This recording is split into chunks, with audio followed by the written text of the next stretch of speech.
Nakalibre na naman tayo ng merienda sa lamay. Nabusog ako sa biskwit at juice. Akalain mo yan oh, hindi nga natin kilala kung sino yung binuburol. Bilib na talaga ako sa diskarte mo. Ang galing mo magkunwari na kilala mo yung patay. Kaya nga sumama ka sa akin. Nang sa ganun makakalibre tayo ng pagkain. Naman din sa tiyan at saka ubos din ng paninda mong balut at chicharon. Buntik nga lang tayo mabisto. Mabuti na lang nakita kong babae ang pangalan ng nakaburol. Tapos tinatawag mo siyang Manong habang umiiyak. Nakakatawa ka talaga, Bimbo. Parang lalaki kasi ang mukha sa litrato. Di pa naman ako masyadong marunong magbasa. O siya, dito na lang ako. Umuwi ka na ha. Siguradong hinihintay ka na ng inay mo. Sige, bukas ulit. Mabuti, maaga na ubos paninda natin. Kumakaway-kaway pa si Bimbo habang papalayo. Natatawa na lamang si Dodong sa kapilyuhan ng kanyang kaibigan. Madalas silang napapadaan sa mga lamay at nagkukunwaring kakilala ng namatay upang makalibre ng merienda. Tuwing umagay nangangalakal ang dalawa at binibenta sa junk shop ang kanilang naipong mga lata at plastik kapag walang pasok sa paaralan. Sa gabi naman ay nagtitinda sila ng balot at chicharona. Nasa ika-6 na baitang na si Dodong. Samantalang si Bimbo'y nasa ika-3 baitang sa edad na 12. Madalas lumiliban sa klase si Bimbo dahil imbis na mag-aral ay pinipili niyang kumita ng pera. Isang labanderang ina ni Dodong. Baldado ang kanyang ama buhat ng maaksidenteng truck na minamaneho nito. Samantalang si Bimbo ay masalimuot ang buhay dahil palaging bugbog sarado sa lasenggero at suguran nitong amain. Kahit kailan ay hindi siya pinagtanggol ng ina sa kinakasama nito. Kaya gano'n na lamang ang awa ni Dodong sa kaibigan. Sinaktan ka na naman ng demonyong laron na yun, ano? Walang araw na wala kang pasa sa mukha o sugat. Kinuha niya ang kinita ko sa pangangalakal. Mabuti na lang, naitago kong puhunan sa chicharon at balut. Loko-loko talaga ang taong yun. Ang laki-laki ng katawan, magnanakaw. Sinabi mo pa. Sa inis ko, binato ko ng lata. Kaya yun, pinubugo ko. Si nanay naman kinampihan pang lalaking yun. Maliit na halaga lang naman daw ang kinuha ni Leron. Kaya sana hinayaan ko na lang daw. 3 araw ko yung pinaghirapan para sa kaarawan ni Botchoy. Ay, oo nga pala. Kaarawan na ni Botchoy sa susunod na linggo. Magpipitong taon na si Botchoy. Hindi man lang kami pinaghanda ni inay sa kaarawan namin. Yung naipon kong anak kinuha ni Leron, pambili sana ng cake. Di bale, mag-iipon ulit tayo. Tsaka may kaunting naipon din ako. Yun na lang muna ang pambili natin ng panghanda ni Botchoy. Salamat talaga, Dodong Mabuti ka pa, kahit papano mahal kayo ng inay niyo. Samantalang si inay, puro na lang si Leron ang pinagsisilbihan. Kaala mo kung sinong hari. Ewan ko ba kung anong nakita niya sa lalaking yun kung bakit patay na patay siya. Ayos naman kami nang mamatay si tatay. Ngunit nung dumating ang Leron na yun, parang nagkandileche-leche ng buhay namin magkapatid. Isang malaking pabigat ang lalaki ni inay. Oh, tayo na. Baka mahuli pa tayo sa plaza. Maraming tao na ron dahil linggo. Tumaan kinamang Berting ang magkaibigan upang kunin ang mga chicharon at balot na kanilang paninda. 7:00 pa lamang ng gabi ay naubos na kaagad ng dalawa ang kanilang inilalako. Pansamantala silang nanatili sa plaza upang maglaro sa palaruan. Mababanag ang pagkamangha ni Bimbo sa mga batang kasama ang mga magulang at masayang kumakain. Lihim siyang nakaramdam ng inggit sapagkat sa mura niyang isipan ay kinakailangan niya maghanap buhay upang makakain silang magkapatid. Oh, ba't parang natulala ka na riyan? Tingnan mo sila, Dodong. Napakaswerte nila dahil magkasama silang pamilya. Walang problema. Tapos mabibili nila ang lahat ng gusto nilang kainin. Sana sa kaarawan ni Botchoy mabili ko rin siya ng spaghetti tsaka fried chicken katulad nung kinakain ng batang yun Kaya nga mag-iipon tayo para maibili rin natin siya niyan. Sige, uwi na tayo. Dadaan pa kasi ako sa bahay ni Lolo Binoy. Hingi ako ng siling labuyo para panlagay sa suka. Ay, oo nga pala. Palaging ubos yung balot mo dahil masarap yung suka na gawa mo. Tinuruan kasi ako ni Lolo Binoy. Kahit yung bagoong na sinasawsawan ng nilagang saging, ang sarap kaya. Sasamahan na lang kita kina Lolo. Maaga pa naman eh. Habang naglalakad sa daan, ay napansin na magkaibigan ng dalawang lalaki na may kausap na magandang babae. Nanlaki ang mga mata ni Bimbo nang makita ang amay na nakahawak sa bewang ng babae bago ito sumakay ng taxi. Kailan pa kaya niloloko ng lalaking yan si Inay? Hay nako! Wala na talagang ginawang tama si Leron. Yan mo na sila.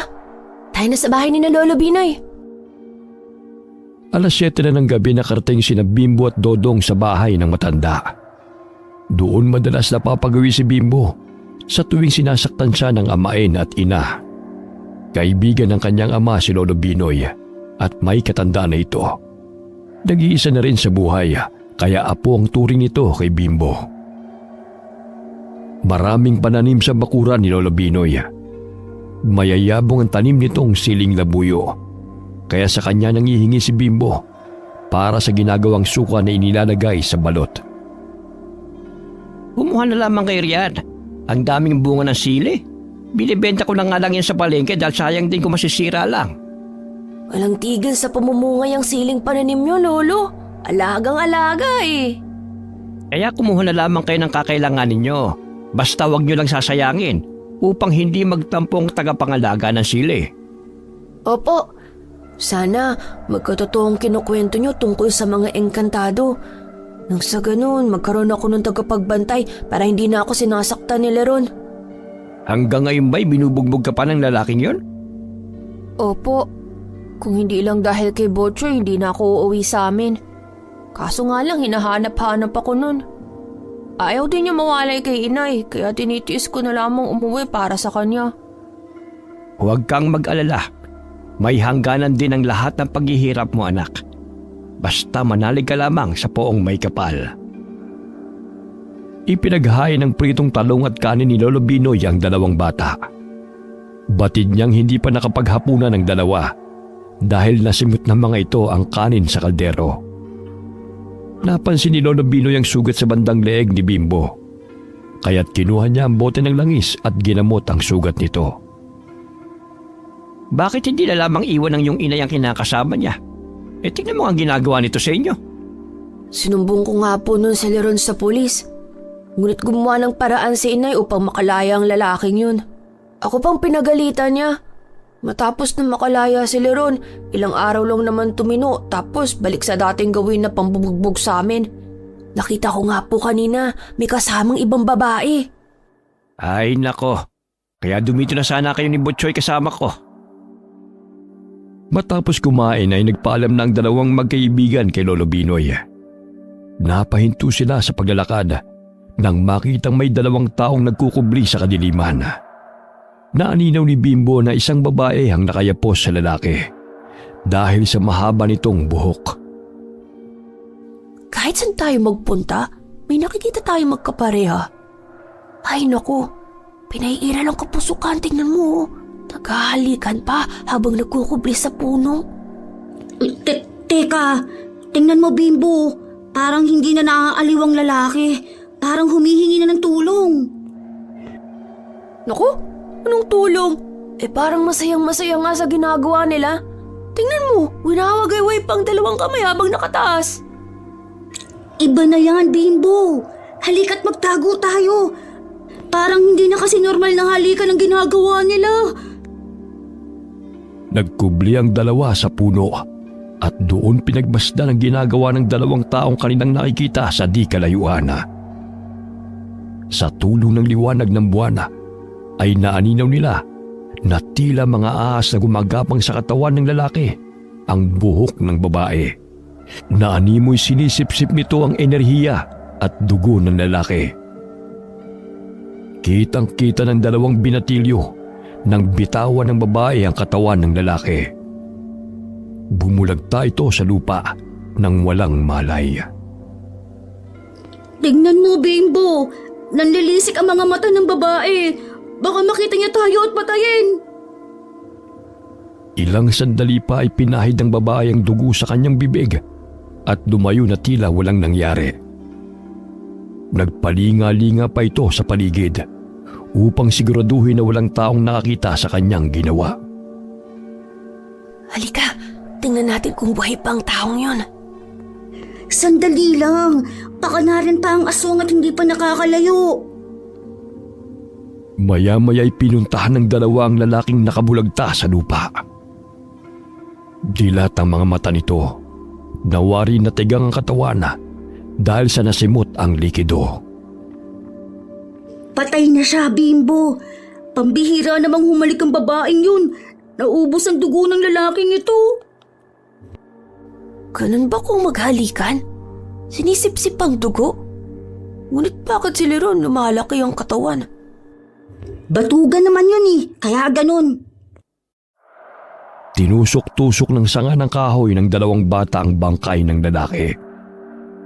Matigas na ito at namumutla. Ilang sandali pa'y may mga tanod na napadaan sa kanilang kinaroroonan. Kaya't ipinagbigay alam nila ang tungkol sa nangyari sa lalaking kanilang natagpuan. Maging ang mga tanod ay hindi makapaniwala sa sinapit ng bangkay. Patakbong umuwi ng bahay ang magkaibigan dahil sa takot na makasalubong ang babaeng aswang. Ay, nandito na pala ang batugan. Ang sarap pa ng kain, ha? Sambit ni Bimbo sa kanyang isipan. Dumiretso siya sa kanilang silid ni Butchoy. Ngunit hindi man lamang siya tinanong ng ina kung nakapaghapunan na ba siya. Nasanay na siyang walang pakialam si Aling Lolit sa kanya dahil nakatuon ang pansin ito sa kinakasama at aligagang pagsilbihan ng lalaki. Kumain ka na ba, Botchoy?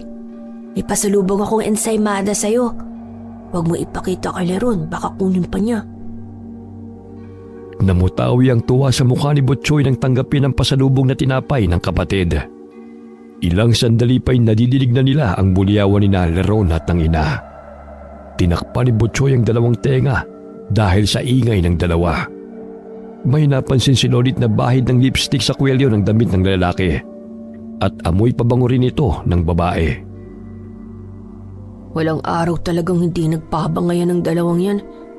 Kailan pa kaya tatahimik ang bahay na to? Napasulyap si Bimbo sa larawan ng kanyang ama na nakasabit sa dingding. Kinuha niya yun at hinaplos. Simula nang mawala ka, Tay, parang namatay na rin si Inay. Nawala ng pagmamahal niya sa amin. Puro na lang si Leron ang inaasikaso. Naririnig mo pa ang pangayan nila? Kasalanan din kasi ni Inay kung bakit nagkakaganyan ng lalaking yan. Sinanay niyang saktan siya. Lagi niya kasing sinasabing hindi namin mapupunan ni Botchoy ang kaligayahan na naibibigay ni Leron sa kanya. Kaligayahan ba ang tawag sa palaging nagmumurahan? Palaging nang bubugbog sa amin? Hindi na malaya ni Bimbo na umaagos na ang mga luha sa kanyang pisngi habang kinakausap ang larawan ng ama. Niyakap siya ng bunsong kapatid at naluluhan na rin itong nakatingin sa kanya. Botchoy, di ba gusto mo ng cake sa kaarawan mo? Pagsisikapan kong bilhan ka nun. Di bali nang wala akong pambili ng tsinelas. Basta mag-iipon ako para sa kaarawan mo. Ilang sandali pa, narinig nilang bumukas ang pintuan at padabog yung sinarado. Umalis ng bahay si Lerona. Gayon na lamang ang paghabol ng kanilang ina sa lalaki. Aawayan tapos susuyuin. Nalaman na nga niyang ng bababae ayaw pang hiwalayan. Tulog na nga tayo, Botchoy. Maya-maya, bati na naman yung dalawa. Maagang nagising si Bimbo upang gumawa ng mga sangkap sa sinamakang suka. Umiwa siya ng sibuyas, siling labuyo at bawang na ilalagay sa bote. Nagulat siya nang marinig ang boses ni Leron sa kanyang likuran. Hoy bata, may pera ka ba riyan? Bilan mo nga ako ng kape. Hindi pa nga ako nakapaglako, Chong. Yung naipon ko, kinuha mo na po. Ilang araw ko na nagtitinda, wala kang pera? Bilhan mo ako ng kape kung ayaw mong basagin ko yung bungo mo. Eh bakit pa kasi kinasanayan mo na lang ang manghingi? Wala pa nga po akong kinikita. Ah, sasagot ka ba? Gusto mo bang pamumugin kita ng dugo ngayon? Inambahan ni Leron si Bimbo upang suntukin. Dahil sa pagkainis ng binatilyo, ang tinadtad na siling labuyo ay hinaplos niya sa mga mata ng lalaki. Ganun na lamang ang galit ni Leron nang makaramdam ng init at hapdi sa kanyang mga mata at halos hindi na nito maimulat. Ang laki-laki mong tao, batugan ka! Akala mo ba hindi ko alam na nang bababae ka? Niloloko mo si nanay! Mahuli lang kita! Babalin ko yung mga buto mo! Lintik kang bata ka! Napangisi si Bimbo nang makitang hindi maganda ugaga si Leron sa pagpunta sa kusina habang nakapikit. Kinapa nito ang balde, ngunit wala itong lamang tubig. Lintik kang bata ka! Bigyan mo ako ng tubig, maghihilamos ako! Bahala ka sa buhay mo! Nararapat lang yan sa'yo! Nagising si Aling Lolit at bumungad sa paningin nito ang hindi magkamayaw sa galit na si Leron, habang ang anak na si Bimbo ay tumatawa. Ay naku, Nay! Huwag mo nang tulungan yan! Niloloko ka niyan! Nakita ko, may kasama yung babae kagabi! Ngunit imbis na magalit ito kay Lerona, ay siya pang hinampas ng walis ng ina. Aligagang kumuha ng tubig ang ina sa banyo at binuhusan ng tubig ang mukha ng kinakasama. Umiiyak si Butchoy nang makitang sinaktan ng ina ang kapatid. Dahil sa inis ni Bimbo ay kinuha niya ang mga bote ng suka at inilagay sa basket. Hindi pa sana siya aalis upang maglako. Ngunit mas pinili niyang lisanin ang kanilang bahay dahil sa pagiging bulag ng kanyang ina sa katotohanan, dulot ng pag-ibig. Patakbong sinundan siya ni Butchoy at napagpasya nitong sumama na sa kapatid dahil maging siya ay sinasaktan din ni Lerona. Natutulog pa si Dodong nang puntahan nila ito. Kaya pinapasok na lamang sila ni Aling Ani sa bahay at ginising ang anak. Papungas-pungas na lumabas ang kwarto si Dodong. May pasok ako ngayon. May pagsusulit kami eh. Dumito muna kayo sa bahay. Hindi ka ba papasok ngayon sa eskwela? Hindi na muna. Sa susunod na linggo na lang. Isang linggo ka nang lumiliban ah. Pagagalitan ka na niyan ng guro ninyo. Bahala na. Ayoko nang umuwi sa amin. Doon na muna kami kay Lolo Binoy. Mag-agahan na muna kayo rito. Sabay na tayong umalis. Naaawa si Aling Ani sa magkapatid. Hindi lingid sa kaalaman nito ang nangyayari sa buhay ni na Bimbo. Kaya paminsan-minsan ay doon sa kanila kumakain ang binatilyo. Kahit sila may salat sa pera. Kahit papano'y maswerte pa ang kanyang mga anak dahil nandyan siya na naghahanap buhay. Alam mo, Dong, hindi man kaaya-ayang manalangin ng masama. Ngunit sa pambababae ng Leron na yon, hindi magtatagal mangyayari sa kanyang sinapit ang lalaking nakita natin. Kaya nga. Bakit ang aga ninyong naparito? Pinahilamos ko sa kanyang sili. Kasuklam-suklam ang pagbumukha niya. Piruin mo, sa akin pahihingi ng pambili ng kape, akala mo naman may pinatagong pera? Binugbog ka na naman niya? Hindi, nakakatawa nga eh. Hindi maipintang mukha niya sa pagkataranta habang kinakapa ang timbang walang tubig. Buti nga sa kanya, nakaganti na ako. Kulang pa nga yun sa mga atraso niya sa amin ni Butchoy. Ipanalangin mo na lang na hindi kayo magkita ulit. Tsak, kawawa ka sa gunggong na yun pag nahuli ka niya. Yun eh kung mahuhuli niya ako. Hindi na ako papayag na saktan pa niya kami ni Butchoy. Pumasok sa eskwela si Dodong habang sina Bimbo at Butchoy ay tinungo ang bahay ni Lolo Binoy. Malamlam ang mga mata ng magkapatid nang pagbuksan ng matanda. Nakapag-agahan na ba kayo mga bata? Kamusta na kayo? Lo, maaari po bang dumito muna kami? Ayaw na naming umuwi sa bahay kasi puro pasakit at problema na lang ang dala ng laro na yun sa amin. Bay siyempre, bukas ang malit kong bahay para sa inyo. Huwag kayong mag-alala, Lo. Magtatrabaho po ako. Hindi po kami magiging pabigat ni Botchoy sa inyo. Ikaw talagang bata ka. Manatili kayo rito hanggat kailan nyo gusto. Marami naman akong pananim na mga gulay sa aking bakuran. Natitiyak kung hindi naman tayo magugutom. Maraming salamat po, Lolo. Balang araw, masusuklian ko rin po ang kabutihan niyo sa amin. Tinapik ng matanda ang balikat na magkapatid at agad na inihain ang nilagang saging na kanyang niluto. Ilang sandali nagpaalam ang binatilyo kay Lolo Binoy upang kumuha ng siling labuyo. Napamangha siya sa magkadikit na sili na animoy hugis puso. Matigas yun na maihahalin tulad sa isang kristal na bato. Ipinakita niya yon kay Lolo Binoy. Maging ang matanda ay napamangha nang makita niya ito. Abay, muli na namang sumibol ang mutya ng sili. Ngunit sa pagkakataong ito, kakaibang mutyang kambal na ito.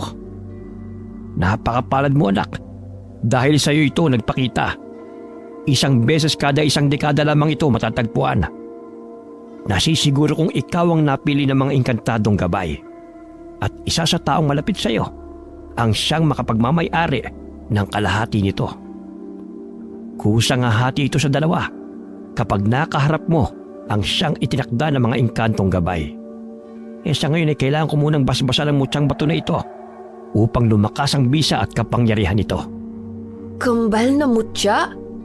Talaga po bang napili ako ng engkantado? Naku, napakaswerte ko naman! Basta kapag nasa iyo na ito, huwag mong gamitin sa kasamaan dahil magtatampo ang tunay na nagmamay-ari nito. Maaaring bawiin ang iyong gabay. Opo, Lolo. Pangako, gagamitin ko to sa kabutihan. Inilagay ni Lolo Binoy ang mutyang bato ng siling labuyo sa isang pulang tela. Marahan siyang pumikit at nanalangin. Ilang sandali pa'y pinahiran niya ito ng langis na may mga halamang sangkap at pinataka ng natutunaw na kandilang pula ang paligid ng kambal na mutya ng sili. Pakaingatan mo ito, Bimbo. Matutulungan ka nito mula sa kapahamakan at ang isa pang magmamay-ari ng mutya. Opo. Alo, maaari ko bang iwan dito si Botchoy? Mangangalakal muna ako. O siya, ako nang bala sa kapatid mo. Mag-iingat ka sa daan, anak. Pangiting lumabas ng bahay si Bimbo, dala ang sako. Inilagay niya sa tali ang mutyang bato ng sili at ginawang pulseras. Nagsimula siyang maghanap ng mga kalakal sa basurahan nang bigla niyang nakasalubong ang isang napakagandang babae. Bahagya siyang napatigil sa pagkalkal ng basura at napatulala dahil sa kagandahan nitong taglay. Napangiti pa ito sa kanya, kaya't wari niya'y nakakita siya ng anghel na bumaba mula sa langit. Nagpatuloy sa paglalakad ng babae hanggang sa mawala ito sa paningin ng binatilyo. Ay, napakaganda niya. Ano kayang pangalan niya? Ngayon lang ako nakakita ng babaeng ganun kaganda. Napatigil siya sa kanyang pagpapantasya nang bigla siyang biniti ng isang lalaki mula sa kanyang likuran. Nakakilala niya ang boses nun, kaya't pilit siya nagpupumiglas upang makawala. Nandito ka lang palang bibwit ka? Pagbabayaran mong ginawa mo sa akin. Gusto mo pa akong mabulag, ha? Kulang pa nga yun sa lahat ng pambubugbog mo sa amin. Batugan! Sinong batugan, ha? Siyempre, ikaw. Alam mo naman ako. Di ka lang batugan, napakahina pa ng utak mo. Batugan pala, ha? Tignan ko lang kung hanggang saan ang tapang mong bata ka. Bago pa man suntukin ni Leron si Bimbo, ay sinipa siya ng binatilyo sa panga, dahilan na tumilabo nito. Hindi mawarin ni Bimbo ang lakas na malakuryenteng nananalaytay sa buo niyang katawan. Nakatayo pa siya nang bumagsak sa lupa.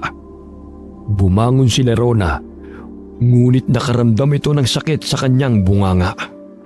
Sinapo niya ang bibig dahil dumurugo ito. Nagdilat ang kanyang mga mata nang makitang nagsilaglagan ng kanyang mga ngipin. Walang hiya ka talagang bata ka! Puro sakit ng ulo ang dala mo! Tumakbo palayo si Bimbo mula sa kinaroroonan ng lalaki. Maging siya ay hindi maipaliwanag kung paano niya nasaktan si Leron dahilan ng tumilabo nito. Hanip, ang lakas na pagkakatadyak ko sa kanya. Maaari kayang dahil yun sa mutya ng sili? Ilang sandali pa'y nakita niyang tumatakbo patungo sa kanyang kinaroroonan si Dodong at agad siyang inakbayan nito. Oh, bakit parang ang saya mo? Dong, hindi ka maniniwala sa sasabihin ko. Alam mo bang nagkatotoo ang kwento ni Lolo Binoy tungkol sa mutya? Napakalakas ng kapangyarihan. Akalain mo, nalaga sa mga ngipin ni Leron nang tadyakan ko siya. May taglay ka bang mutya? Patingin nga. Ito, mutyang bato ng siling labuyo. Maghahati raw ito kapag natagpuan na ng kambal ng mutya ang magmamay-ari sa kanya. Masayang ipinakita ni Bimbo ang mutyang bato sa kaibigan. Ilang sandali na mangha silang dalawa nang bigla itong kuminang. Nang hawakan ni Dodong ang mutya, ay bigla itong nahati sa dalawa. Nakita mo yun, Dong? Marahil ikaw ang makakapagtangan ng kambal ng mutyang bato ng sili. Alika, ipagbigay alam natin kay Lolo Binoy. Sige, itatago ko muna ito. Dali-daling pinuntahan ng dalawa si Lolo Binoy. Bahagya silang napatigil sa paglalakad nang mapansin ang nag-uumpukang mga tao malapit sa ilog. Kaya nakiusyoso na rin sila. Ano kayang ginagawa nila riyan? Tingnan nga natin. Ayun, may hinihila silang bangkay. Alamin natin kung sino. Nakipagsiksikan ng dalawa sa nag-uumpukang mga tao upang tukuyin kung sino ang bangkay. Nagulantang sila nang tumambad sa kanilang paningin ang naninigas at walang buhay na si Mang Berting. Anong nangyari kay Mang Berting? Sino kayang pumatay sa kanya? Bimbo, tingnan mo. Animoy na simot na ang dugo sa kanyang katawan. Sa tingin ko, ang pumatay sa kanya ay ang pumatay din sa lalaki na tagpuan natin. Ilang araw lamang ang nakalilipas. Ibig sabihin ba nun, patuloy na pumapatay ang aswang? At dito sa lugar natin mismo na piling maghasik ng lagim? Tumango si Dodong sa kaibigan. Ilang sandali agad na silang umalis upang ipagbigay alam kay Lolo Binoy ang kanilang nalaman at sabihin ang tungkol sa nangyari sa kambal na mutya ng sili. Humahangos na binuksan ni Bimbo ang bakod at pumasok sa bahay ni Lolo Binoy. Nadatnan niyang nagdarasal ang matanda at bagyang nabalingon ito sa kanila. Batid kong natagpuan mo na, anak, ang nagmamay-ari ng kalahati ng mutyang bato. Ha? Paano niyo po nalaman? Naramdaman ko ang malakas na enerhiya ng mutya. Bagamat nararamdaman ko rin ang panganib na nagbabadya dulot ng itim na kapangyarihan. Marahil sumibol ang kambal ng mutyang bato ng sili upang lamanan ng itim na kapangyarihan na naghahasik ng lagim dito sa ating baryo. Hindi ko na pala kailangan sabihin pa sa'yo, Lo. Sa tingin ko nahulaan mo ng si Dodong yun eh. Nako, ikaw talagang bata ka. Totoo po bang sa akin ang mutya na ito? Umilaw po ito bago nahati. Ano-ano po bang taglay nitong kapangyarihan? Marami kayong matutuklasan na kapangyarihan ng mutyang yan. Pakaingatan nyo yan. Sapagkat kung madurog o masira man ang isa sa kambal na mutya, pareho silang mawawalan ng bisa. Ganun po pala, Lolo. Dong, lagyan mo na ng tali yan bago pang mawala. Ikinuwento ng dalawang natagpuang bangkay ni Mang Berting malapit sa ilog. Ganun na lamang ang lungkot nilang magkaibigan dahil naging malapit ang taong yon sa kanila. Sa tuwing kulang ang kanilang puhunan sa mga paninda, ay pinapautang umano sila ng Ginoo. Ramdam ko ang pwersa ng mandurugong aswang na umaaligid sa paligid. Sila ay magagandang babae tuwing umaga, ngunit nakakasindak ang anyo tuwing gabi. Ayon sa saling kwento, ang mga mandurugong aswang ay nagkaroon ng hinanakit o nakaranas ng pagkabigo sa lalaking kanilang iniibig. Kaya't naghihiganti sila sa pamamagitan ng pagpatay. Mapanganib ang kanilang halik at malaahas na buhok. Yun po siguro ang nakita namin ni Dodong. Tila sinisip-sip nito ang likido sa buong katawan ng lalaki. Kaya natatagpuan ng bangkay na natutuyot, katulad din sa bangkay ni Mang Berting. Naku, sana naman hindi lahat na magaganda ay mandurugong aswang. Pag nagkaganon, mga pangit na lang ang matitirang normal na mga tao. Ay nako, kayo talaga mga bata kayo. Maiintindihan nyo rin yan balang araw. Kusang gaganang mutyang bato na inyong tangan at gagabayan kayo ng inyong mga inkantadong gabay kapag kayo ay nasa panganib. Huwag na kayo mag-isip ng kung ano-ano. Basta mag-ingat at palaging maging handa anumang oras sa paglusob na masasamang nilalang. Ilang sandali pa'y inihanda ng dalawang binatilyo ang mga sukat asin para sa kanilang mga paninda. Kay Mang Rodolfo na lamang sila kumuha ng mga panindang balot na kapatid ni Mang Berting. Ayon sa kwento ni Mang Rodolfo, ay lumabas ng bahay si Mang Berting bandang alas 8 ng gabi. May kikitain daw itong kaibigan. Ipinagwalang bahala na lamang nila kung saan ito pupunta dahil madalas naman itong lumalabas ng bahay upang makipag-inuman. Biyudo si Mang Berting at may 2 anak. Hinahayaan na lamang siya ng kanyang mga anak kung may nililigawan man ito. Nagimbal sila nang malaman na natagpuang walang buhay ang kanilang ama. Hindi pa tukoy kung sinong salarin sa pagkamatay ni Mang Berting. Maging ang mga kapulisan ay nahihirapan din. Alam mo, Dong, may nakita akong babaeng maganda kanina. Ngunit hindi naman siguro siya mandurugong aswang. Kasi napakaamo at malaanghel ang kanyang mukha. Kung aswang lang siguro ang paghihinalaan, mas masasabi kong parang aswang ang aming guro dahil sa bagsik nitong itsura. Palaging galit at nanilisik ang mga mata kapag hindi kami nakakasagot sa mga katanungan niya eh. Matandang dalaga naman si Binibining Cruz. Lahat naman ng estudyante natatakot sa kanya. Sinabi mo pa. Nakikita mo ba yun? Si laro niya na. May kasama na namang babae. Hindi magtatagal mabibiktima rin niya ng mandurugong aswang dahil sa pambababae niya. Ay naku, makakapagpahinga lang yan sa pangluloko kung patay na siya. Sinumpa mo na talaga ang laron na yan. Nanunuot sa buto ang galit mo sa kanya. Naaawa ko kayo na eh. Naging bulog sa pag-ibig dahil sa lalaking yan. Di niya nakikita ang halaga namin ni Botchoy. Alam mo, Dodong, mag-iipon ako ng pera. Bahalang araw makakapagtapos kami ng pag-aaral ni Botchoy upang maipagmalaki kami ni Inay.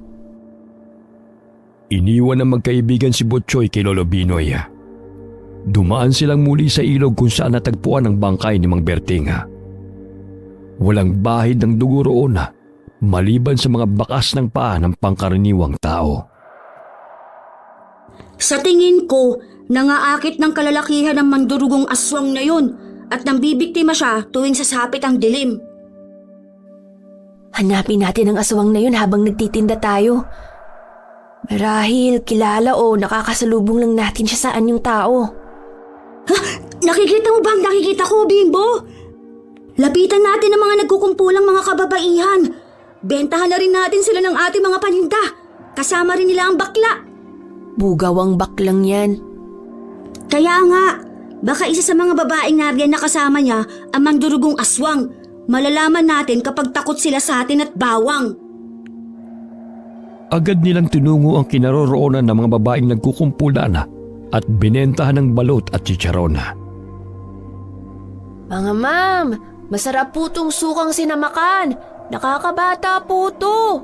Kumpleto recados po. Swak na swak ang anghang. Balot! Pampalakas ng tuhod, mga magagandang dilag! Hindi kayo makakaramdam ng pagod! Natatawa na lamang ang mga kababaihan sa 2 binatilyo. Humugot ng pera ang isang dalaga at itinago pa nito sa loob ng kanyang damit pang itaas at ibinigay sa 2. Gayon na lamang ang kanilang pasasalamat nang tanggapin ang 200. Maging ang sukli ay hindi na nito kinuha. Mas lalo pa po kayong gumaganda, mga ma'am. Maraming salamat po sa inyo. Ilang sandali nagpaalam na sila Bimbo at Dodong. Tanging ang bakla na lamang ang hindi kumain ng balot at chicharon. Napaka-arte naman ng baklang yun. Nalansaan sa balot at ayaw sa suka. Sa tingin mo, Dong, siya kaya ang mandurugong aswang? Ang sabi ni Lolo, magandang babae ang aswang, hindi bakla.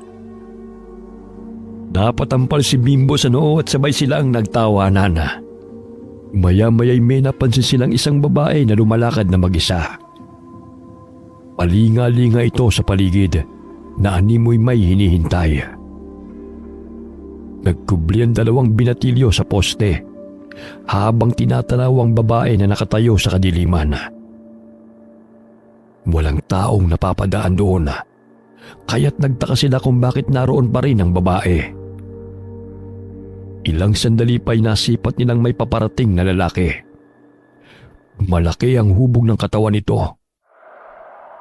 Dahan-dahan silang lumapit sa kinaroroonan ng 2. Bahagyang napasulyap si Bimbo sa kaibigan nang makilala ang tinig ng lalaki.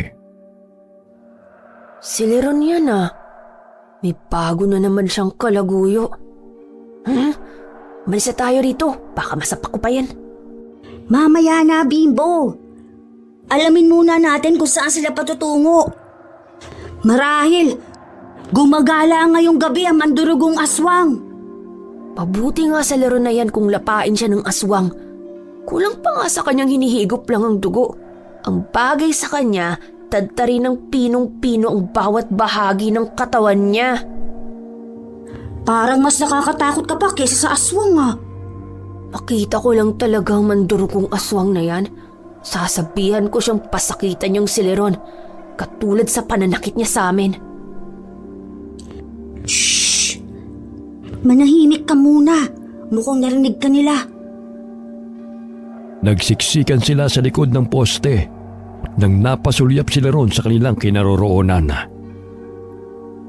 Ilang sandali pa'y inakay nito ang babae upang sumakay ng motorsiklo. Paano na yan? Hindi natin malalaman kung ano ang gagawin nilang 2. Sus, di mag-happy-happy. Ano ba sa palagay mo ginagawa ng batugan na Leron na yan? Nalagas na nga mga ngipin. Hindi pa rin mapigilan ang libog niya sa katawan. Tayo na nga. Mamaya, hindi pa maubos ang tinda natin sa kasusunod natin kay Leron. Nagpatuloy sa paglalakad ang magkaibigan.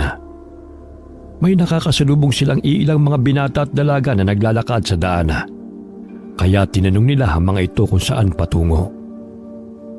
Sinabi ng 2 binata na may sayawan sa baryo ng San Juan dahil sa nalalapit na piyesta. Napagpasya nilang tumungo roon upang maglako ng kanilang mga paninda. Malayo pa lamang ay tanaw na nila ang ilaw at maririnig ang malakas na tugtugan. Tuwing araw ng Biyernes at Sabado ginaganap ang sayawan hanggang sa sumapit ang fiesta. Aba, tamang-tama, maraming tao. Tiyak, ubos ang paninda natin dito. Ang daming magagandang babae, Dodong. Sa tingin mo, nandito kaya mandurugong aswang? Pwede. Kaya kailangan nating magmatsyag sa paligid. Nakipagsiksikan sila sa maraming tao upang magbenta ng balot at chicharon. Hindi sinasadyang nasagi ng isang lalaki si Bimbo. Dahilan para mapasubsob ang binatilyo sa likod ng isang babae. Naglapot ang pulseras na may mutyang bato ng sili sa binti ng babae. Nantilat ang mga mata ni Bimbo nang mapansin at tila nalapnos ang balat nito. Kaya dahan-dahan siyang tumayo at lumayo sa galit na babae. Pasensya na po kayo. Hindi ko sinasadyang saktin ka. Mababanag ang galit sa mukha ng babae. Hinila niya ang laylayan ng kanyang damit upang matakpan ang napasong bahagi ng kanyang binti at agad na lumabas ng sayawan. Napawang ang labi ni Bimbo dahil hindi makapaniwala sa nakita. Napasulyap siya sa kaibigan na abala sa pagtitinda ng chicharon. Pinuntahan niya ang kaibigan at binulungan. Ngunit dahil sa malakas ang musika na pinatutugtog, ay hindi ito maintindihan ni Dodong. Muli niyang binulungan ang kaibigan upang marinig siya nito. Dong, nakita mo ba yun? Napaso ang binti ng babae nang malapat ang mutya ng bato ng sili sa kanyang balat. Marahil isa siyang mandurugong aswang. Hindi! Nasaan ba siya? Lumabas. Sundan natin siya bago pa siya mawala sa paningin natin. Kulay pula ang kanyang blusa at itim ang suot niyang palda. Naku, pambihira naman. 3 ang nakikita kong babae na ganyan ang suot. Mahaba ang kanyang buhok at nakatringkas. Ayun siya! Nakikita mo ba? Siya nga! Halika, sundan natin kung saan siya pupunta. Nakipagsiksikan muli ang dalawa mula sa mga tao upang sundan ang babae na kanilang pinaghihinalaang aswang. Naaninaw nila na pumasok ang babae sa mayayabong na talahiban. At palinga-linga pa ito sa paligid kung may taong sumusunod sa kanya. Malayo-layo na yun sa kinaroroonan ng sayawan. Kaya't nagtaka ang dalawang binatilyo kung saan ito paroroon. Maya-maya'y may narinig silang humahangos. Marahan nilang hinawi ang mayayabong na damuhana. Napatampal si Bimbo sa kanyang bibig nang maaninaw na dinidilaan ng babae ang nalapnos nitong binti. Nagkatinginan ng dalawa at marahang lumakad palayo mula sa kinaroroonan ng nakitang aswanga. Ngunit bigla silang napahinto nang may pumulupot sa kanilang mga paa. Ikaw yung magandang babae na nakita ko nung nakaraang araw. Isa kang aswang? Maganda ba yan? Ang pangit nga eh. Tingnan mo nga, Bimbo. Buhagag ang buhok at nandidilat ang mga mata. Yaman din lamang na nalaman nyo na ang sekreto ko. Hindi na kayo makakaalis pa ng buhay. Napangisi ang babae habang nakapulupot ang mahabang buhok nito sa mga paa ng dalawang binatilyo. Hinihila rin niya ang mga ito papalapit sa kanya. Ibinuka nito ang malaki niyang bunganga at inilabas ang mahaba at matulis niyang dila.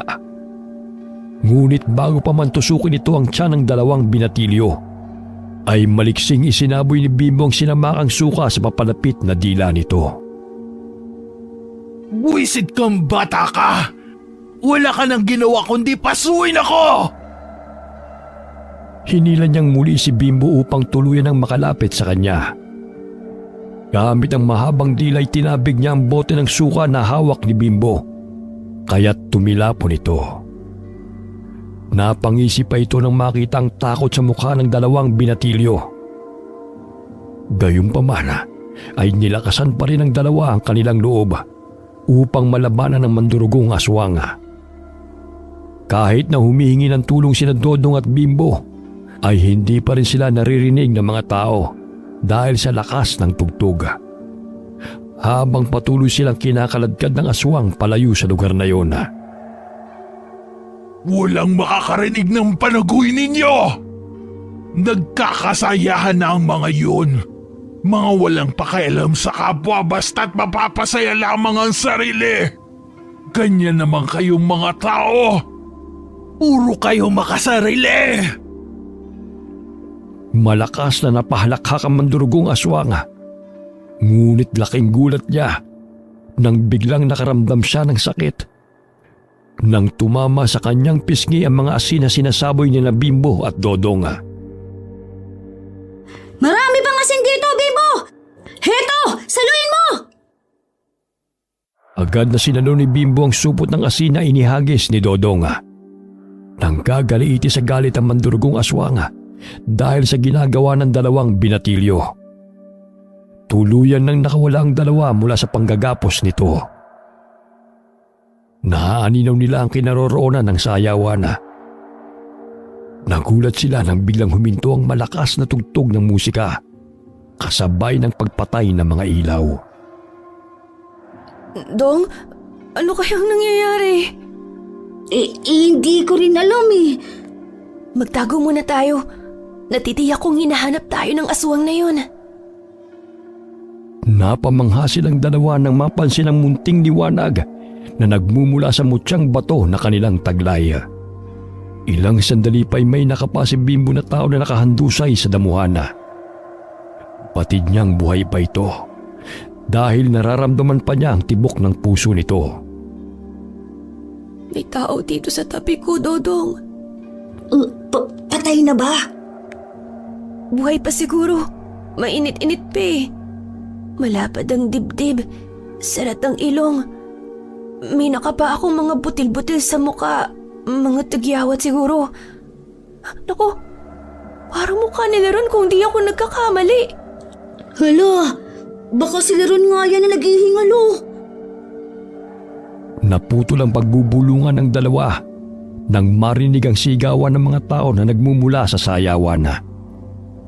Hindi na nila naririnig ang mga yabag ng aswang na naghahanap sa kanila. Maliban na lamang sa habol hininga ng taong nasa tabi ni Bimbo.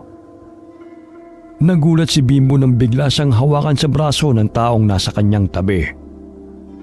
Ramdam niya ang pangangatog ng katawan nito dahil sa matinding takot. Tulungan niyo ako. May aswang. Pinatay nilang kasama ko. Chongleron? Bakit buhay ka pa? Anong nangyari sa'yo? Lintik kang bata ka. Gusto mo na talaga ako mamatay? Siyempre naman. Nagtataka nga ako kung bakit ang kasama mo pang namatay. Siguro niligtas mo lang ang sarili mo at iniwan mong babae. Hindi. May pumarang babae sa amin. Sabi niya makikiangkas sa patungo sa San Juan. Pinasakay rin namin sa motorsiklo. Paglingon ko'y natigang na ang katawan ng babaeng kasama ko. Kitang-kita ko kung paano sipsipin ng aswang ang kanyang dugo. Dahil sa takot ko, pinaharurot ko ang motorsiklo hanggang sa mahulog siya at mabangga ako sa punong kahoy. Kaya pala. May malapusa din ang buhay mo, no? Wala nang ingay na nagmumula sa sayawan. Marahil nilapa na sila ng aswang. Huwag niyo akong iwan mag-isa rito. Ang laki ng katawan mo, takot ka? Kala ko ba matapang ka? Ilang sandali pa'y natigil ang kanilang bangayana nang biglang may humila kay Lerona. Pumulupot sa katawan nito ang mga hibla ng buhok ng mandurugong aswang. Tulong! Tulungan niyo ako! Mabuti na lamang inahawakan ni Bimbo si Leron sa buhok, kaya't naghilahan sila ng aswang. Hinawakan din ni Dodong si Leron sa braso upang iligtas ito. Sino sumasabunod sa akin? Aray! Ang sakit! Pasensya ka na, Chong. Kumapit ka ng mabuti para hindi ka makuha ng aswang. Tsak mauuma yan sa'yo. Nagtulungan ang magkaibigan upang sagipin si Leron mula sa mandurugong aswang. Ganun na lamang ang pamimilipit sa sakit ng lalaki sapagkat tila mapipigtas na ang kanyang bewang. Sa tulong ng liwanag ng buwan ay naaninaw ng dalawang binatilyo. Nawari pumutok na ang ugat sa mga mata ng lalaki dahil sa pagpipigil. Nakakapa ni Bimbo ang bote ng suka na tumilapon mula sa basket. Kaya't ibinuhos niya yun sa buhok ng aswang na pumulupot sa katawan ni Leron. Maya-maya'y nabitiwan nito ang lalaki. Nagulantang sila ng maaninaw na hindi lamang isa ang mandurugong aswang, kundi meron pa silang nakikita na tumatakbo sa paligid at sumusugod sa mga taong naroon sa sayawan. Bimbo, marami ang ating kalaban. Maging ang buhay natin nanganganib. Huwag kang mag-alala. Gagabayan tayo ng mga engkantadong gabay. May nakapang sanga ng kahoy si Bimbo. Tumayo siya mula sa kanyang pinagkukublian at walang takot na hinarap ang mandurugong aswang mula sa di kalayuan. Napangisi pa ito nang makita siya. Aba, ikaw lang ang matapang dito ah. Nakakatawa ka namang bata. Sa liit mong yan, akala mo'y matatalo mo ko't may liligtas mo ang iyong sarili. Napahalakhak ang aswang habang kinakantsawan si Bimbo. Ngunit nandilat ang kanyang mga mata nang makitang matuloy na tumatakbo ang binatilyo patungo sa kanyang kinaroroonan. Hindi niya inaasahan na ganun kaliksi ito kung kumilos. Binali ni Bimbo ang sanga ng puno. Walang pagdadalawang isip na tumalon at malakas na itinarak ang matulis na bahagi ng sanga sa mata ng mandurugong aswang. Ganun na lamang ang malakas na palahaw nito nang bumao ng sanga sa kanyang kaliwang mata at sumirit ang malapot nitong dugo. Humahakbang ito patras habang pilit na binubunot ang nakabaong sanga ng kahoy sa kanyang mata. Muling itinarak ni Bimbo ang kalahating sanga sa lalamunan ng mandurugong aswang. Ilang sandali pa'y bumulagta na ito sa damuhan at nangingisay na unti-unting binawian ng buhay. Hindi makapaniwala si Bimbo sa lakas at liksi na kanyang taglay. Napansin niyang lumiliwanag ang mutyang bato ng sile sa kanyang pulseras. Batid niyang yun ang pinagmumulan ng kanyang lakas. Ang galing mo, Bimbo! Napatay mo siya! Tayo na! Bago pa tayo makita ng ibang mga aswang! Hoy!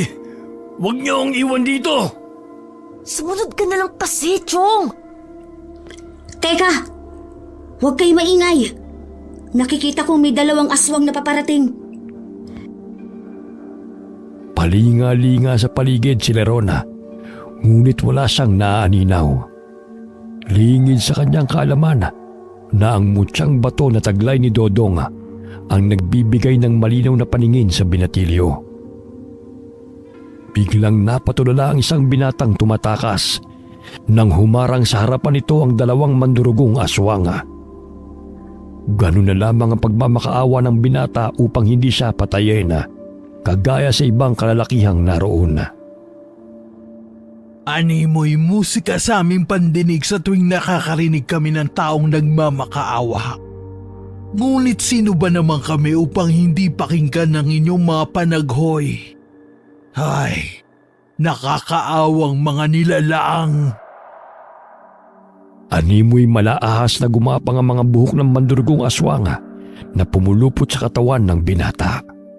Ngunit bago pa man masipsip ng aswang ang dugo ng binata, ay binato siya ni Dodong ng balot, kaya tinamaan siya sa ulo.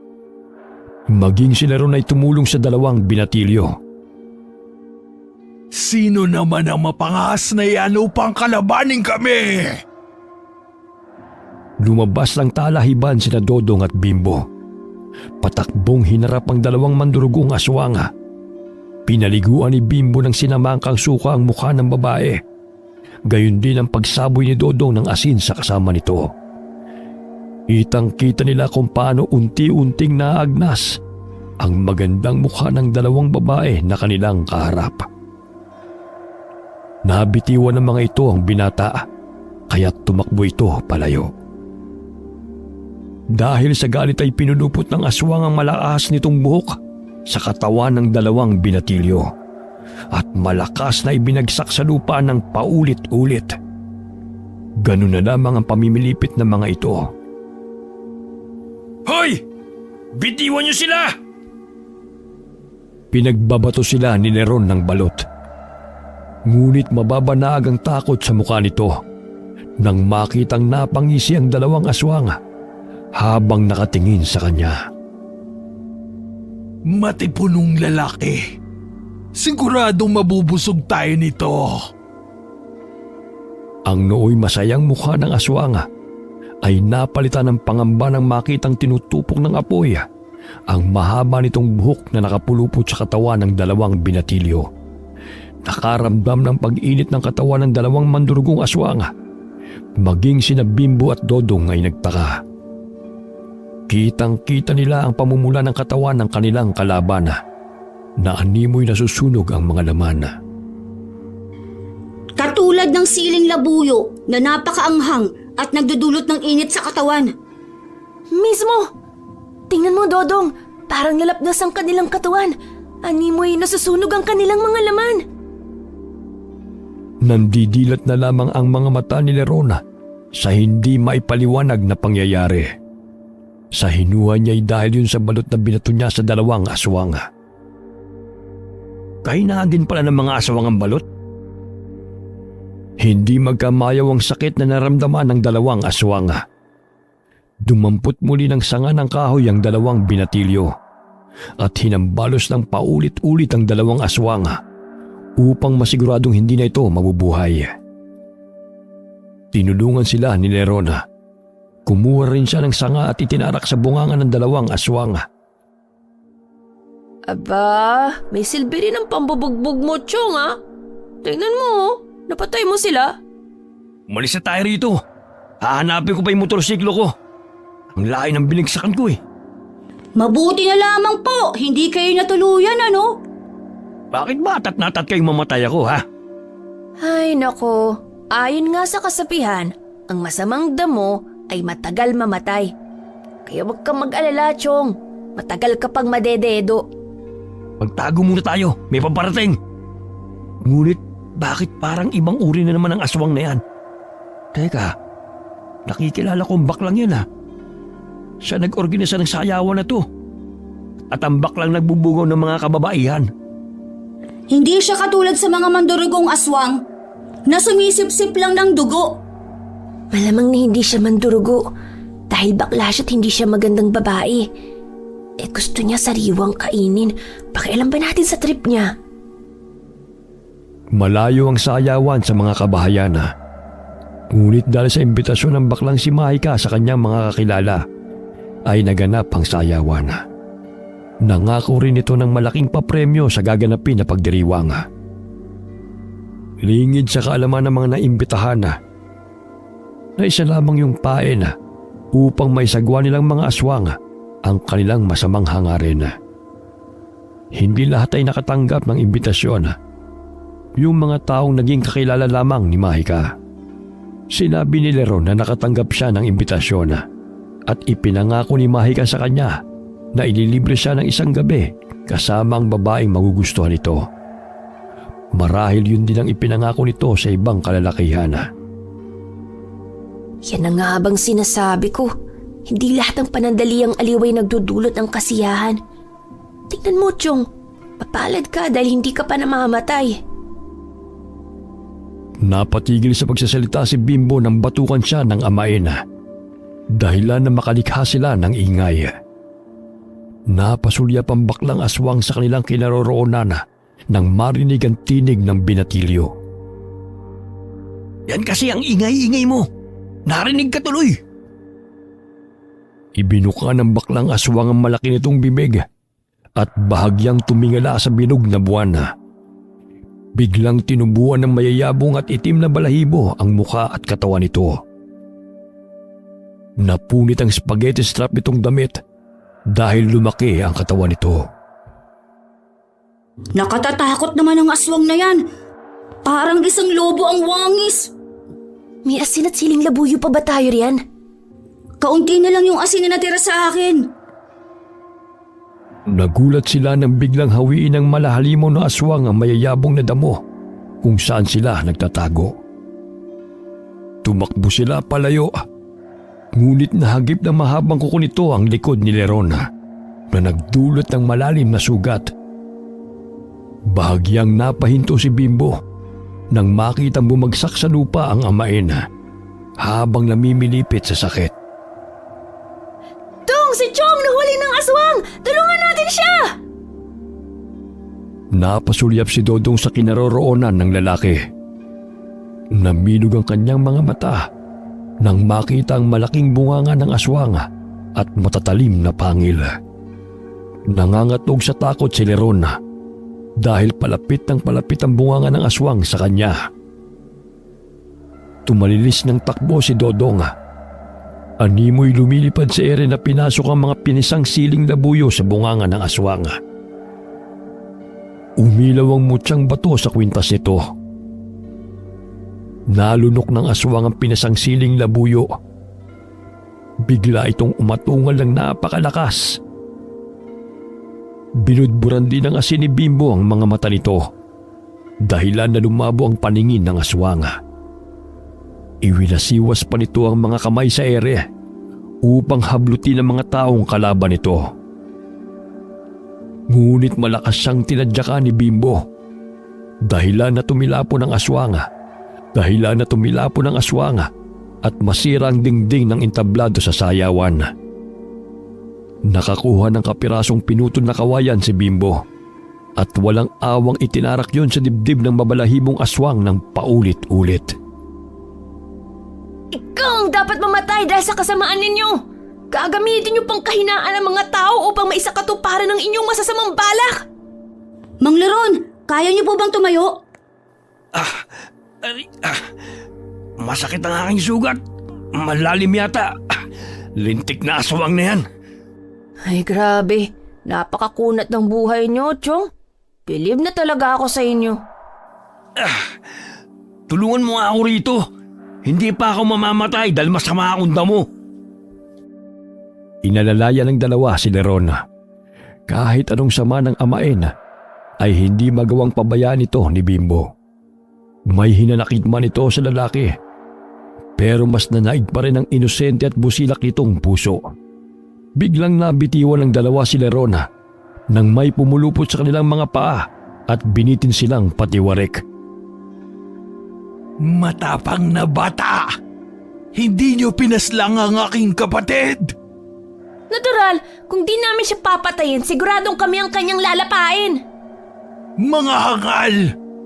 Walang sino man ang makakaalis dito hanggat hindi ninyo pinagbabayaran ng pagpaslang sa aking mga kasamahan!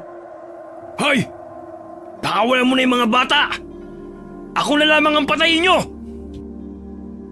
Hindi makapaniwala sina Bimbo at Dodong sa tugon ni Leron. Hindi nila inaasahan na ibubuwis nito ang buhay kapalit ng kalayaan nila. Napahalakhak ang mandurugong aswang nang marinig ang sinabi ng lalaki. Tama bang narinig ko? Handa kang mamatay kapalit ng buhay nila? Hindi ba't ikaw ang lalaking palaging nakikita ko ng bubugbog sa mga batang to? Bakit ngayon nag-aalala ka sa kaligtasan niya? Di ba gusto mo na siyang mawala sa iyong landas? Pakawalan nyo na sila! Ako na lamang ang patayin nyo! Wala silang kasalanan sa inyo! Anong wala? Walang sino man ang makakatakas! Lahat kayo ay mamamatay dahil sa kalapastanganan ninyo! Alam namin kung bakit kayo naghihiganti sa mga tao. Dahil sa panluloko ng mga tao na nakapaligid sa inyo. Hindi lahat ng tao ay katulad ng mga taong nanakit sa inyo, kaya tumigil na kayo sa pagpatay! Akala mo ba madadala mo ko sa kadramahan mo? Lahat kayo mga walang modo! Suwail! Mga taksil! Inilabas ng mandurugong aswang ang mahaba nitong dila at inilapat sa mukha ni Leron. Nandidilat ang mga mata ng lalaki habang ginagawa yon ng aswang. Nandidiri siya sa lansa at malagkit nitong laway. Nabaling ang tingin ng mandurugong aswang sa isang babae na naroon sa ilalim ng kawayang upuan. Sumigaw ito dahil sa takot at akmang tatakbo. Ngunit maliksing itinarak ng mandurugong aswang ang mahaba at matulis nitong dila sa tiyan ng babae. Walang awa nitong sinipsip ang dugo ng biktima hanggang sa matuyot bago niya ito binitiwan.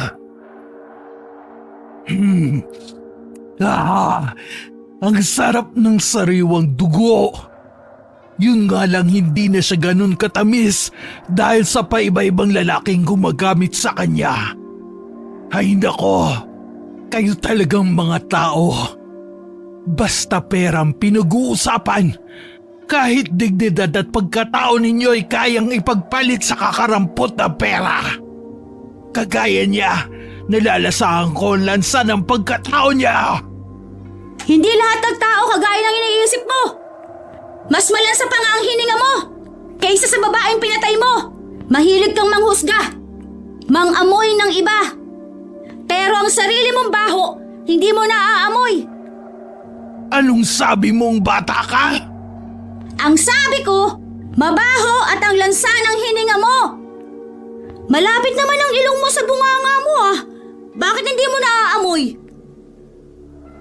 Dahil sa galit ay malakas niyang hinagi sina Dodong at Bimbo sa dingding.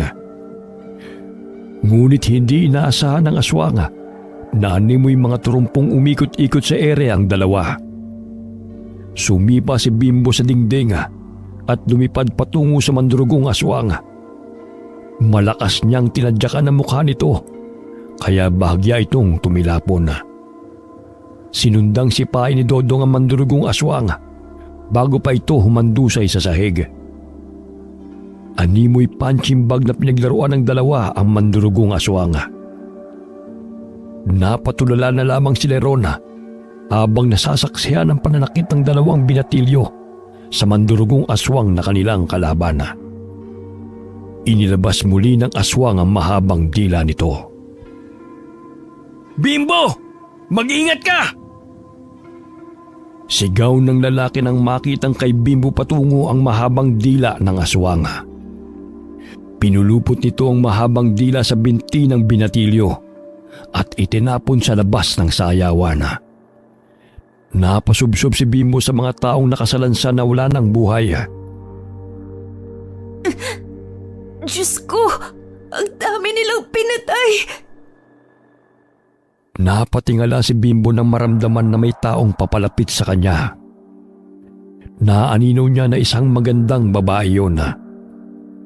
Mapaklang napangiti ito sa kanya. Ngunit napatda siya nang mapansin ang mga bahid ng dugo sa damit nito. Agad siyang tumayo at patras na humakbang. Kailangan mo ba ng tulong? Parang nahihirapan ka dyan eh. Huwag kang lalapit. Alam kong isa ka ring aswang at kayo ang pumatay sa kanila. Napangisi ang babae. Ilang sandali tumayo ang mahaba nitong buhok at gumapang patungo sa binatilyo. Ganun na lamang ang pagtakbo ni Bimbo upang hindi siya mahuli ng babae. Pagulong-gulong siya sa talahiban at malising inilaga ng malaahas na buhok nito. Umakyat siya sa puno, ngunit patuloy pa rin siyang sinusundan ng babae. Ano kaya ang gagawin ko? Tiyak na mahuhuli niya ako.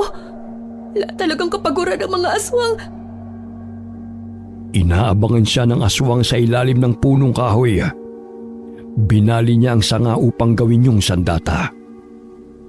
Nahaninaw niya ang mga hibla ng buhok nito patungo sa itaas ng puno. Kaya't napagpasya niyang tumalon pababa. Bago pa man niya naitarak sa ulo ng mandurugong aswang ang hawak niyang sanga, ay natabig yun ng aswang gamit ang mahabang dila nito. Kaya't bumagsak siya sa mandurugong aswang. Lumapat ang mutyang bato ng sili sa noo ng aswang. Kitang-kita ni Bimbo kung paano unti-unting nasunog ang mga hibla ng buhok nito. Maging ang balat ng aswang ay napaso. Dali-daling tumayo si Bimbo upang makalayo sa aswang. Nangingisay ito habang malakas na pumapalahaw. Napapaso sila sa tuwing lumalapat ang mutyang bato sa kanilang balat. Yun ang kanilang kahinaan. Animoy na nga lahat ang nasunog na laman sa katawan ng mandurugong aswang bago ito binawian ng buhay. Sinipa-sipa pa ito ni Bimbo upang siguruhin na patay na ito. Hindi na ito gumagalaw at tanging bungo na lamang ang natira sa ulo nito. Kailangan kong puntahan si Dodong. Marahil marami pang aswang na nagkukubli lamang sa paligid. Naririnig niya ang mga kaluskos na nagmumula sa talahiban. kaya dali-dali niyang tinungo ang kinaroroonan ng amain at kaibigan. Akala ko napano ka na eh. Bimbo, napapasok sila sa batong mutya ng sili. Tingnan mo siya oh. Yun nga rin ang gusto kong sabihin sa'yo. Yun ang kahinaan nila. Ganyan din ang nangyari sa aking kalaban. Tara, umalis na tayo rito. Batid kong marami pa silang kasamahan na nagtatago sa paligid. Inakay nila si Leron at hinanap ang motorsiklo nito. Nang biglang may lumabas na babae mula sa nasirang pawid ng dingding. Naminog ang mga mata ni Bimbo nang makita ang ina. Nay? Anong ginagawa mo rito? Lolit, bakit ka napadpad rito? Malakas na sapakan dumapo sa mukha ni Lerona dahil sa galit ni Aling Lolit. Ayon sa alay sinundan nito ang kinakasama sakay ng tricycle. Nang mawala ito sa kanyang paningin, ay naglibot-libot siya sa maaaring puntahan ni Lerona hanggang sa mapadpad siya sa sayawan. Patawarin mo ako, Lolit. Hindi na talaga ako uulit. Bigyan mo pa sana ako ng isa pang pagkakataon na makabawi sa inyo. Pangako, magbabago na ako. Talaga, Chong? Paano kung hanggang salita ka lang pala? Hindi. Magbabagong buhay na talaga ako. Lolit, ikaw lang ang babaeng pinakamamahal ko. Sus, kung hindi ka siguro nasaktan ng mga aswang, siguradong hindi ka magbabago eh. Ayun ang motorsiklo ni Mang Leron. Paano tayo magkakasya riyan pa uwi? Tsaka di na kaya ni Chong nga magmaneho pa. Mag-abang na lang tayo ng tricycle. May napapadaan naman siguro rito. Ilang sandali pa'y may napansin silang tricycle na paparating. Sinabi ni Aling Lolit na yun ang tricycle na naghatid sa kanya sa sayawan. Sumakay sila upang umuwi. Ngunit nagtaka sina Dodong at Bimbo dahil hindi yun ang daan papunta sa kanila. Manong, mali po ang daang tinatahak natin. Napangiti lamang ang driver sa kanila. Nakasombrero ito kaya hindi masyadong maaninaw ang mukha. Ngunit napansin ni Aling Lolit ang balat ng driver. Maputi ito kumpara sa driver na naghatid sa kanya. May katandaan rin ang driver na kanyang sinakyan. Kaya naghinala sila ng masama. Manong, itigil mo muna ang tricycle! Dito na lang po kami! Subalit tila bingi lamang ang driver at nagpatuloy sa pagmamaneho. Inagaw ni Bimbo ang manibela sa driver hanggang sa mabangga sila sa punong kahoy malapit sa isang bahay. Naaninaw ni Dodong na may kinuhang itak ang driver mula sa bubong ng tricycle at may bahid ito ng dugo. Ilang sandali pa'y nasipat ng kanilang paningin ang nakabiting patiwarik ng mga tao. Maging si Aling Lolit ay napatampal sa kanyang bibig nang makilala ang totoong driver ng tricycle na nakabitin doon. Anong gagawin mo sa amin? Mga halang na talagang kaluluwa ninyo! Nakikita mo ba yan? Sila ang pagkain namin kapag naumay na kami sa dugo. Paminsan-minsan masarap din ang karni ng tao. Hinataw ng babae gamit ang itak si Dodong. Ngunit mabilis na nakailag ang binatilyo. Sinipa siya ni Dodong kaya't napasubsob siya sa lupa. Inapakan ni Dodong ang kanyang kamay kaya't nabitiwan nito ang patalim. Humahagulgol si Aling Lolit sa labis na takot. Maya-maya'y may lumabas na dalawang lalaki sa loob ng bahay. Kinaladkad ng mga ito sina Aling Lolit at Leron. Ganun na lamang ang pagpupumiglas ng dalawa. Bitiwan niyo kami! Hindi pa ba kayo kontento sa dami ng inyong pinaslang? Pakawalan niyo kami! Napangisi lamang ang dalawang kalalakihan at pinukpok ng kahoy ang ulo ng dalawang bihag. Kaya't nawala ng malay ang mga ito. Tinali ng mga lalaki sina Leron at Aling Lolit at kinaladkad patungo sa sulok ng bahay. Dinampot ni Bimbo ang nabitiwang itak ng babae. Inambahan niya itong sasaksakin. Ngunit inilabas nito ang mahaba niyang dila at hinampas ang kamay ng binatilyo. Ilang sandali pinulupot niya sa leeg ng binatilyo ang mahabang dila nito. Halos mapigtas ang leeg ni Bimbo sa higpit ng pagkakasakal sa kanya. Bitiwan mo si Bimbo! Hayop ka! Nandilat ang mga mata ng babae nang makitang patakbong humahango si Dodong patungo sa kanyang kinaroroonan. Hawak ang itak. Walang awang itinarak ng binatilyo ang patalim sa ulo ng babae. Nandilat pa ang mga mata nito nang bumao ng patalim sa kanyang noo. Unti-unting lumuwag ang pagkakasakal nito kay Bimbo. Ngunit bago pa ito malagutan ng hininga, ay hinampas ng buhok nito si Dodong. Dahilan na tumilapon ito patungo sa tricycle. Nagtamo ng sugat si Dodong sa noo. Ilang sandali pa'y bumulagta na ang babae sa lupa at nawalan ng buhay. Dali-daling pinuntahan ni Bimbo ang kaibigan. Dong, ayos ka lang ba? Kaunting sugat lang to. Huwag ka mag-alala. Ayos lang ako. Inalalayan ni Bimbo ang kaibigan upang tumayo. Itinali niya ang bimpo sa noo ng kaibigan upang tumigil ang pagdurugo ng sugat nito. Bihag ng mga lalaki sina Inay at Chong. Puntahan natin sila.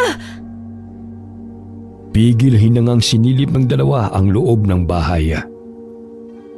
Halos maduwal sila sa lansa ng mga dugo ng mga tinadtad na bangkay na isinabit sa labas ng bahay. Mga putol na ulo at iba't ibang bahagi ng katawan ng mga tao. Tong, nakikilala kong isang to. Siya si Mang George na namamasada ng jeep. Pailing-iling na lamang ang dalawa dahil hindi makapaniwala sa sinapit ng mga bangkay. Naaninaw rin nila na may mga tinadtad na mga laman sa lamesa. Ilang sandali ay lumabas ang kasama nitong lalaki. At doon sumambulat sa paningin nito ang nakahandusay na walang buhay na kasama nilang babae. Umatungal ang mga ito dahil sa galit. Nagkaroon ng pagkakataon sila Bimbo at Dodong na makapasok sa bahay. May nakita silang nakasalang nakaawa sa apoy na naglalaman ng mga buto at karne ng tao. Tinapik-tapik ng dalawang pisngi nila Aling Lolit at Leron upang magising. Nay, Chong, gumising po kayo. Kailangan na nating makaalis dito bago pa tayo gawing nilaga. May nasipat si Dodong na timbang may tubig, kaya't ibinuhos niya yon sa dalawa. Ilang sandali nagkaroon ng malay sina Aling Lolit at Leron, kaya agad nila itong kinalagan. Bimbo, bilisan na natin. Paparating na ang dalawang lalaking yun. Kitang-kita ng dalawa ang galit sa mga mukha ng lalaki. Inakay nilang palabas ang dalawang nakatatanda. Ilang sandali pa'y nakita sila ng dalawang lalaki, kaya't dali-dali silang lumabas ng bahay. Nay, bilisan na natin. Nandiyan na sila. Bimbo! Iwan niyo na ako rito! Iligtas niyo na lamang inyong ina! Mababanag ang pag-alala sa mukha ni Lerona nang makita ang kalagayan ng mga batang gusto silang iligtas. Hinila ni Dodong ang isang silya nang makita ang paparating na lalaki. Galit nitong hinataw ng patalim ang mga bihag, ngunit sinanggayon ni Dodong gamit ang silya. Kailangan niyo makasakay sa tricycle upang makalayo rito. Hindi ko na kaya magmaneho. Sobrang sakit ng mga sugat ko. Basta, gagawa ko ng paraan upang makatakas tayo rito. Dinala ni Bimbo ang ina at amain sa talahiban upang doon pansamantalang magtago. Habang nilalabanan ni Dodong ang dalawang kalalakihan, ay tinutulak niya ang tricycle patungo sa itaas na bahagi ng kalsada dahil nagpadaos-dos yun ng mabangga sa kahoy. Naaninaw niya na papalapit ang isang lalaki patungo sa kanyang kinaroroonan. Ngunit nagpatuloy siya sa kanyang pagtutulak. Diyos ko po, Tulungan niyo po kami makaligtas mula sa mga masasamang nilalang na to. Hindi ko po kaya mawala si inay. Lalo mong mamatay at maging ulila si Butchoy. Kailangan po kami ng aking kapatid. Naluluhang sambit ng binatilyo. Naaninaw niyang unti-unting nagbabagong anyo ang lalaki. Nakausli ang matatalim na pangil nito at tinubuan ng itim na balahibo sa buo nitong katawan. Katulad ng nakalaban nilang isang uri ng aswang sa sayawan. May nakita siyang maliit na toolbox sa loob ng tricycle, kaya kinuha niya yun at binuksan. Kinuha niya mga gamit at sinilid sa kanyang bulsa. Nanginginig ang kanyang mga kamay habang mahigpit na hinahawakan ang screwdriver. Sumampa siya sa bubong ng tricycle at inaabangan ng paglapit ng mabalahibong aswang. Sige! Hulihin mo ako rito! Lumapit ka! Hindi may kubli ang takot na naramdaman ni Bimbo nang makitang nakasisindak na anyo ng aswang sa kanyang harapan. Ngunit sa tuwing naalala niya si Butchoy ay tumitibay ang kanyang kalooban.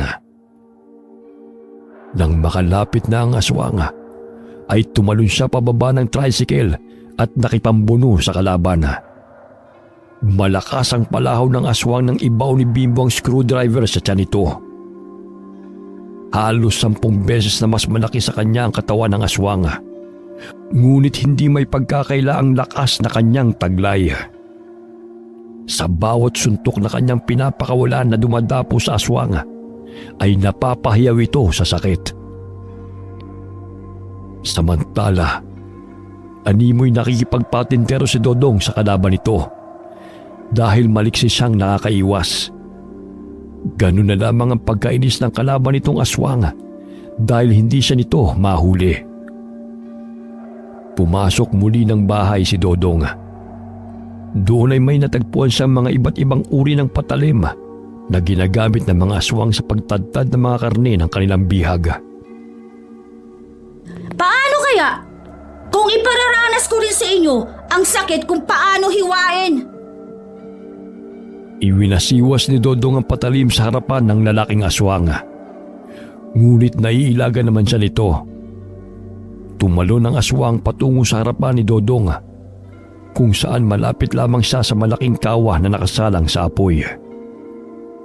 Gumapang si Dodong patungo sa ilalim ng mesa nang hablutin siya ng aswang. Sinipa niya ang mesa. Nawalan ng balanse ang mabalahibong aswang at napasubsob sa malaking kawa na may kumukulong tubig. Umatungal ito ng malakas dahil sa init ng tubig. Hindi na nag-aksaya pa ng pagkakataon si Dodong. Tinabas niya ang ulo ng aswang. Naputol niya yun at nahulog sa nakasalang na kawa. Ayan! Mamaya, lalambot na rin yung bungo mo. Bumagsak ang katawan ng aswang sa sahig na walang ulo. Dali-dali siyang lumabas ng bahay upang tulungan si Bimbo.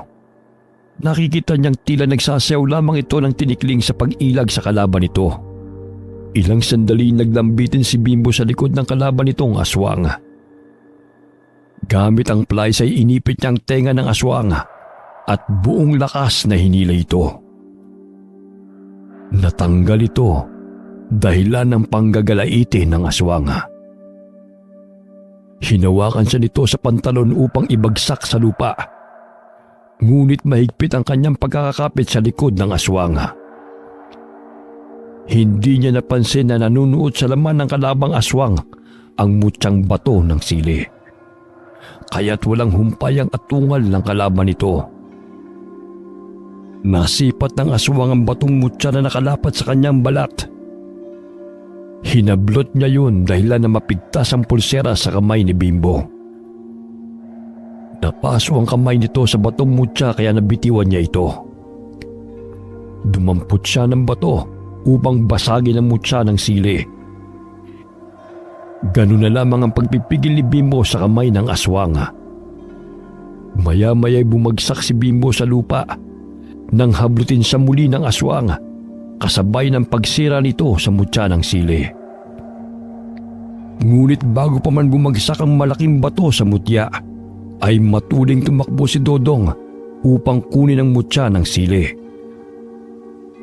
Ganun na lamang ang pagkagulat ng aswang nang biglang sumulpot sa kanyang harapan si Dodong. Muling nagdikit ang mutya ng bato ng sili. Lumikha ito ng liwanag at nagpaikot-ikot sa aswang. Hindi mawari ng dalawang binatilyo na animoy nanunuot sa kalamnan ng aswang ang init sa buong katawan nito. Maya-maya'y naaninaw nila na nasusunog ang mga balahibo nito at bumagsak sa lupa na natusta ang buong katawan. Ilang sandali bumagsak sa lupa ang kambal na mutyang bato ng sili at muling nahati sa dalawa. Nagkatinginan silang magkaibigan. Maging sina Leron at Aling Lolit ay hindi makapaniwala sa hiwaga na kanilang nasaksihan. Agad na dinampot ng dalawang binatilyo ang mutya at itinago sa kanilang bulsa. Sana wala nang aswang. Mag-uumaga na. Kailangan na nating umuwi.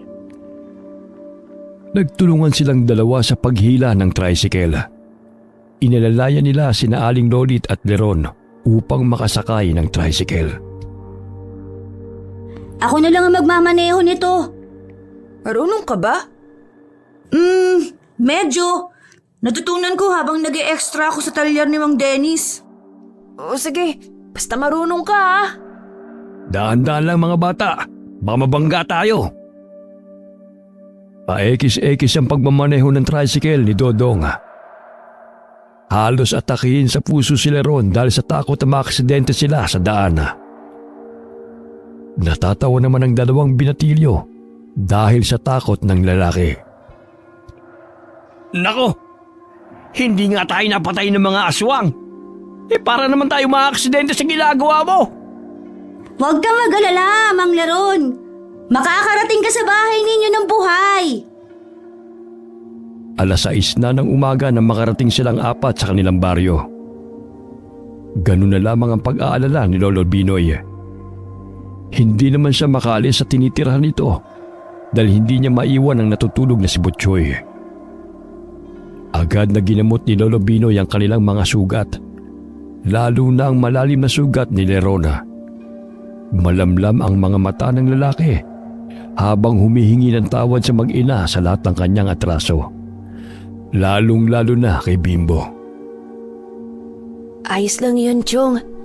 Lahat naman tayo may mga pagkakamali. Ngunit natututo at nagbabago po tayo dahil sa ating pinagdadaanan. Malapit na po pala ang kaarawan ni Botchoy. Para makabawi kayo, ikaw na po ang maghanap ng panghanda niya. Yun lang ba? Ngunit kailangan niyo pong pagtrabahuan. Hindi po pwedeng galing sa utang at hingi. Oo ba? Walang problema. Ilang araw ang lumipas. Napansin ni Bimbo na malaki ang pinagbago ni Lerona. Bumalik ito sa talyer kung saan ito dating nagtatrabaho.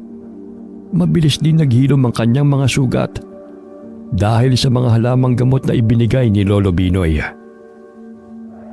Sumapit ang kaarawan ni Butchoy. 4:00 ng hapon, dala-dala ni Leron ang pinangako nitong cake at pansit sa anak-anakan. Walang pagsidlan sa tuwa ang bata nang ihipan nito ang kandila. Mabuti na lang muntik na siyang lapain ng aswang. Oo nga. Dahil sa karanasan niya, nagbago siya. Tumawa ang dalawa at patuloy na nagbubulong-bulungan. Payak man ang pagkaing inihanda sa kaarawan ni Butchoy. Masaya pa rin nilang pinagsaluhan yon kasama si Lolo Binoy. Simula ng araw na yun ay tuloy-tuloy na ang pagbabago ni Leron. Nakabalik ng pag-aaral sina Butchoy at Bimbo. Maging ang pakikitungo ng kanilang ina ay nagbago. Pinaramdam nito sa mga anak kung gaano kahalaga ang bawat araw na sila'y magkasama. Wakas,